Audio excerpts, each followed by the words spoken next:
விக்கிரவாண்டி தொகுதியில் அமைச்சர் உதயநிதி, அன்புமணி, சீவான் ஆகியோர் இறுதிக்கட்ட பரப்புரையில் ஈடுபட்டிருக்கிறார்கள். ஜூலை 10ஆம் தேதி விக்கிரவாண்டி சட்டப்பேரவை இடைத்தேர்தல் நடைபெற இருக்கிறது. இந்நிலையில் இன்றுடன் பரப்புரை ஓய இருக்கிறது. மாலை 6 மணிக்குள்ளாக இறுதிக்கட்ட பரப்புரையை நிறைவு செய்ய வேண்டும். இதனைத் தொடர்ந்து இறுதிக்கட்ட பரப்புரையில் கட்சித் தலைவர்கள் தீவிரமாக ஈடுபட்டிருக்கிறார்கள். நாம் தமிழர் கட்சி சார்பாக சீமான், பாமக தலைவர் அன்புமணி மற்றும் திமுக சார்பாக உதயநிதி ஸ்டாலின் ஆகியோர் அங்கு இறுதிக்கட்ட பரப்புரையில் ஈடுபட்டிருக்கக்கூடிய காட்சிகளை பார்த்து வருகிறோம். ஜூலை 10ஆம் தேதி இடைத்தேர்தல் நடைபெற இருக்கக்கூடிய நிலையில் கடந்த ஒரு மாதமாகவே விக்கிரவாண்டியில் தேர்தல் களம் சூடுபடுத்திருந்தது.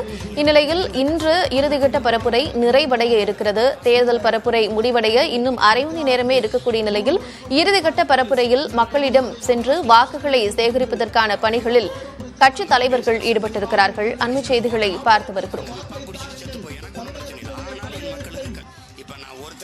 விக்கிரவாண்டியில் அரசியல் கட்சித் தலைவர்கள் இறுதிக்கட்ட பரப்புரையில் ஈடுபட்டிருக்கிறார்கள். அந்த காட்சிகளை பார்த்து வருகிறோம். விக்கிரவாண்டியில் மும்முனை போட்டி நிலவக்கூடிய சூழ்நிலையில் நாம் தமிழர் கட்சி, பாமக மற்றும் திமுக ஆகிய கட்சிகள் தீவிரமான வாக்கு சேகரிப்பில் ஈடுபட்டிருக்கிறார்கள்.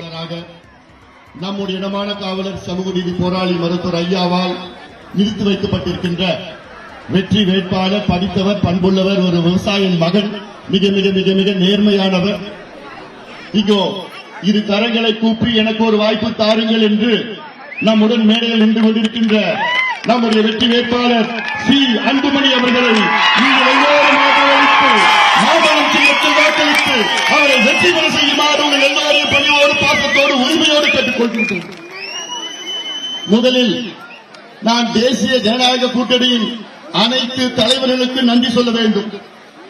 குறிப்பாக நம்முடைய பாரத பிரதமர் 3வது முறையாக இந்தியாவின் பாரத பிரதமராக பதவியேற்ற மரியாதைக்குரிய திரு நரேந்திர மோடி அவர்களுக்கும், தமிழக பாரதிய ஜனதா கட்சியின் மாநில தலைவர் அருமை சகோதரர் அண்ணாமலை அவர்களுக்கும், முன்னாள் முதலமைச்சர் மரியாதைக்குரிய திரு ஓபிஎஸ் அவர்களுக்கும், மரியாதைக்குரிய அமமுகவின் தலைவர் பொதுச் செயலாளர் மரியாதைக்குரிய திரு டிடிவி தினகரன் அவர்களுக்கும், தமிழ் மாநில காங்கிரசின் தலைவர் மரியாதைக்குரிய திரு ஜி.கே. வாசன் அவர்களுக்கும், இந்திய ஜனநாயக கட்சியின் நிறுவனர் மரியாதைக்குரிய திரு பாரிவேந்தர் அவர்களுக்கும், புதிய நீதி கட்சியின் தலைவர் மரியாதைக்குரிய திரு ஏ.சி. சண்முகம் அவர்களுக்கும், தமிழக மக்கள் விக்கிரவாண்டி இடைத்தேர்தலின் இறுதிக்கட்ட பரப்புரை நடைபெற்று வருகிறது. பாமக வேட்பாளர் சி அன்புமணியை ஆதரித்து கெடார் பகுதியில் பாமக தலைவர் அன்புமணி வாக்குகளை சேகரித்து வருகிறார். அந்த காட்சிகளை பார்த்து வருகிறோம்.